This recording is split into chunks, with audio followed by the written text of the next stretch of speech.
again, everybody, and welcome to a really special edition today of the Jim Cornette Experience, because on the Cultcast, we are going to go through Jim Cornette's Road Diary, my trip to Philadelphia. I spent a month there last week. Plus, what's up with YouTube? Everybody's been asking. Jim Cornette's no longer talking sense. I am. It just ain't on YouTube. And we'll tell you why, all that and more. And to join me in this, a man who really has his hands full at the current time, my co-host and cohort, Hawaiian Brian, the podcasting lion, the king of the Arcadian Vanguard Podcast Network, Mr. Co-host to you, Swammy's Pappy, the post office playboy, Big Daddy, the great Brian Last. Aloha, Jim. A pleasure to be here once again. I, like everyone else in the Cult of Cornette, can't wait to hear about this Philadelphia trip because it was built up for so long. And I figure something had to have gone wrong. So I haven't heard too much about it yet. I'm going to be hearing it for the first time like so many others. Well, that's because it took me so long to get back, and I've kept you in the dark so that I wouldn't just go and spoil the show. We don't talk about some things, you and I, before we do them on the show, because it loses spontaneity that way. And the people deserve spontaneity, among many other things some people over the last week have deserved. But anyway, and a lot of people have been asking about YouTube, and we're going to cover that also. And we haven't officially joined the folks for the last, week? Has it been? It seems like it's been so long. But we skipped a drive-through there because I was on the road, but we did put out, what would you call it, a mini episode where the folks at Wondery, and that's actually it on Twitter, folks, at Wondery, like Wonder Bread with a Y on the end of it. Have some cool podcasts, and we sent out to our drive-through and experience loyal listeners, the cult out there, a trailer for the newest or the first episode of American Scandal, which was it's a podcast about American scandals. Imagine that. And you like the dirt. I like the dirt, as Jimsy did. Any dirt, any scoops, any news?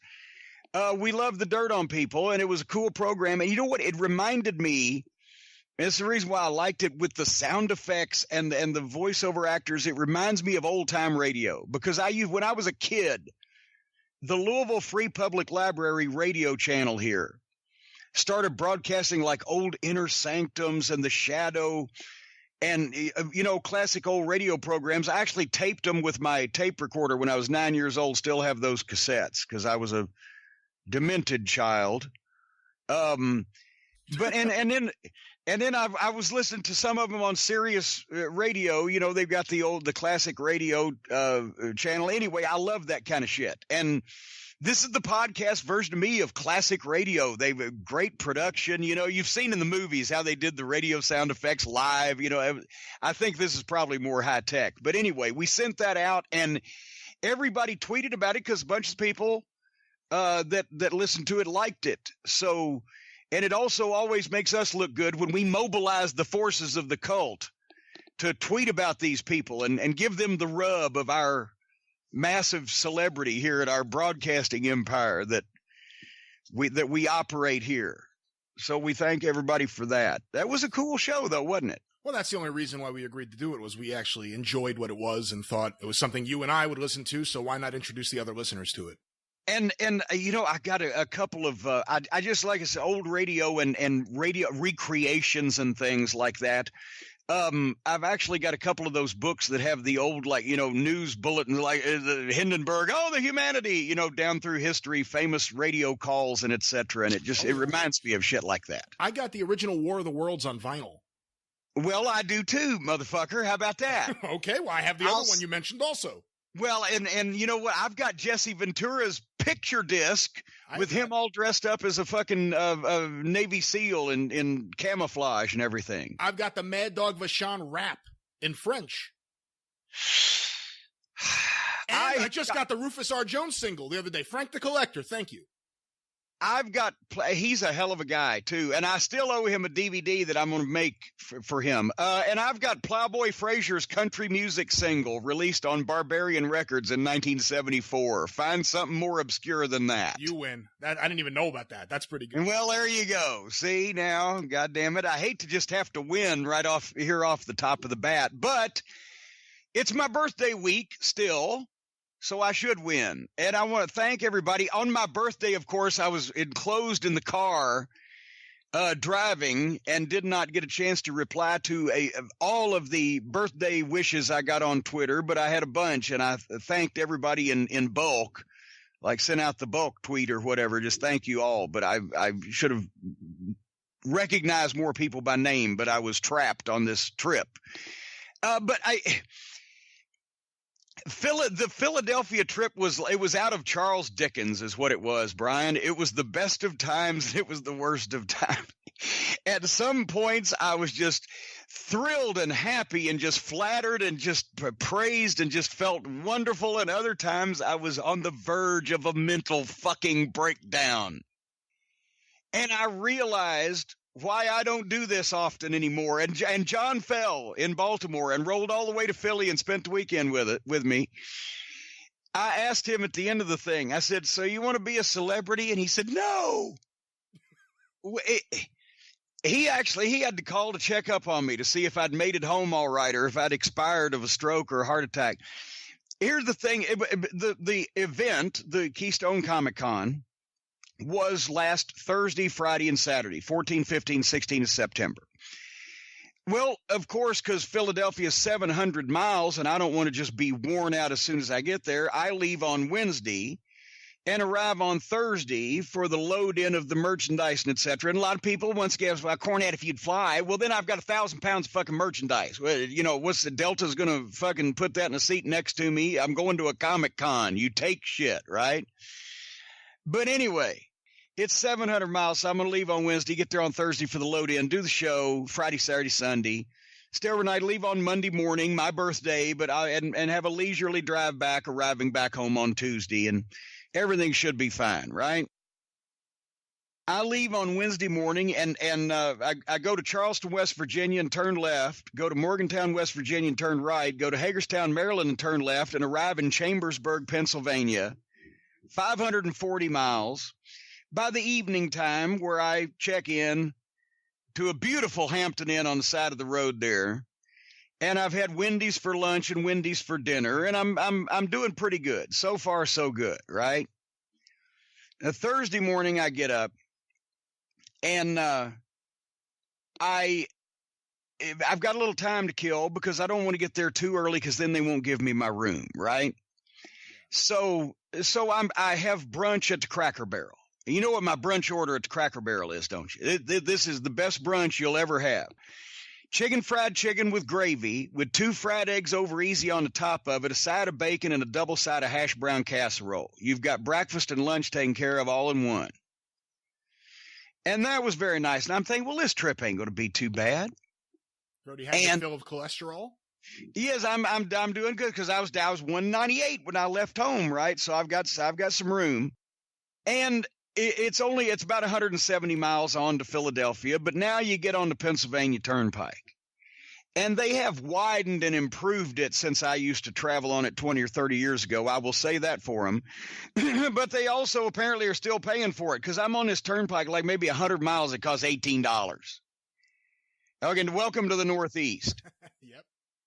So I don't know, but once again, trip is fine, you know, pleasant weather, everything, and I'm getting into Philly, and I don't know how long it's been since you've driven to Philadelphia, but when you go in 76 into downtown and you hit that 676, you're on an interstate, although it does get hectic, and the traffic picks up about 10 miles out of town, and you're going around those curves, and these people ain't putting this shit over at all. They're just flying by and cutting lanes.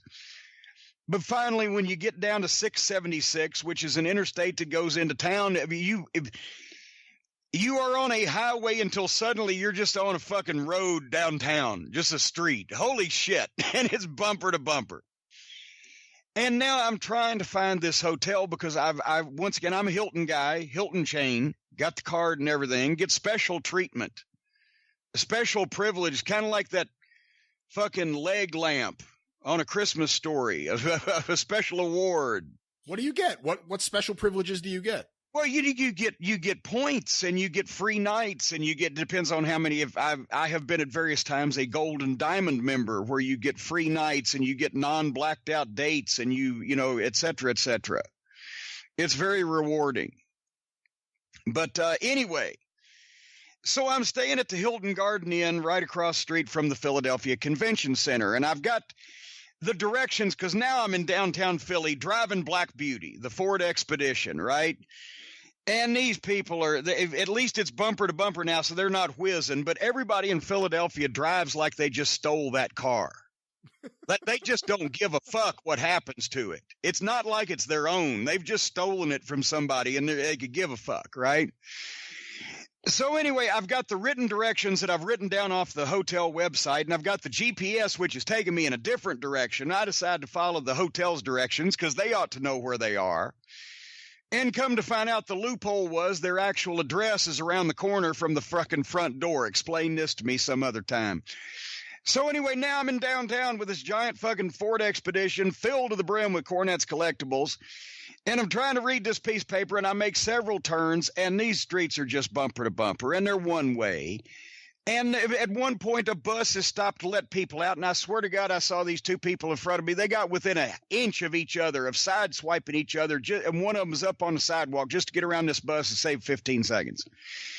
So I'm about ready to be a nervous wreck anyway here, and finally I see the Hilton Garden Inn sign, and as I pull up one-way street, it's on the left-hand side. There's a taxi lane that's in for like 100 feet, but there's no place to pull in off the street really to get in this hotel. I don't see the parking. I'm like, what the fuck? So I pull in the taxi lane, and I jump out and rush in because now I'm feeling the pressure is on me to move my vehicle before somebody fucking steals it or tows it. And I'm trying to check in, and they say, well, the room isn't quite ready yet. I said, well, whatever, here I'm here, right? I said, what's the parking situation? Oh, you just continue on to the corner there. It's just 100 feet to the corner and turn left, and then you go right in the garage. Oh, well, there you go. That explains it. Yeah. So I said, hold on, I'll be back, and the room will be ready by then because it's going on. It's after 2 o'clock at this point, so check-in's at 3, for fuck's sake. And that's another thing. These hotels, they just wave a magic wand at the check-in time, and suddenly all those rooms are clean at the same time. Yep. Right? That's right. So anyway, I jump back in the truck, and I pull back out into this busy traffic so that I can get out of the taxi lane so that I can turn left at the corner and then immediately turn into the parking garage that has a 6'3" height limit. 6'3". 6 feet 3 inches. They got the yellow thing hanging down, and Black Beauty's 6'6". I couldn't hardly walk in this garage without ducking. So I'm like, what the fuck? Now I've got to back out into another one-way street with these fucking people just dive bombing you everywhere and go around the block to come back to the place that I just was, the front door of the hotel, which takes another fucking 10 minutes of driving around in this chaos, to park in the same place I was and jump in and say, I can't get in your garage. Oh, well, in that case, and there's a garage 2 blocks down. So now I run back out because now I got to get my suitcase, my toiletry bag, my laptop, and the Zabadons and bring that in, and the cooler, and bring that in the goddamn hotel and leave that sit there because I ain't going to drag that 2 blocks down the goddamn street, right? Jump back in the truck, find the garage 2 blocks down, turn in it. It's one of those fucking deals where you just pull in underneath something and some guy takes your keys and drives your truck off. Now my anxiety level is about fucking 6, right? Because now I've given my baby to somebody I may never see it again. Then I walk back down the street 2 blocks to go in the hotel where they got my room ready. So then I lug my stuff upstairs and throw that out real quick because I've got to call young Gabe Yoakum, who I'll talk more about here in a little while. But Gabe Yoakum was a young gentleman I was working with at Reed Pop with Reed Pop, who ran the Keystone Comic Con. And Gabe kept me sane all weekend because he was trying to fix a variety of these things you'll soon hear about. So anyway, so I called him because he's going to come over because the convention center's next door and show me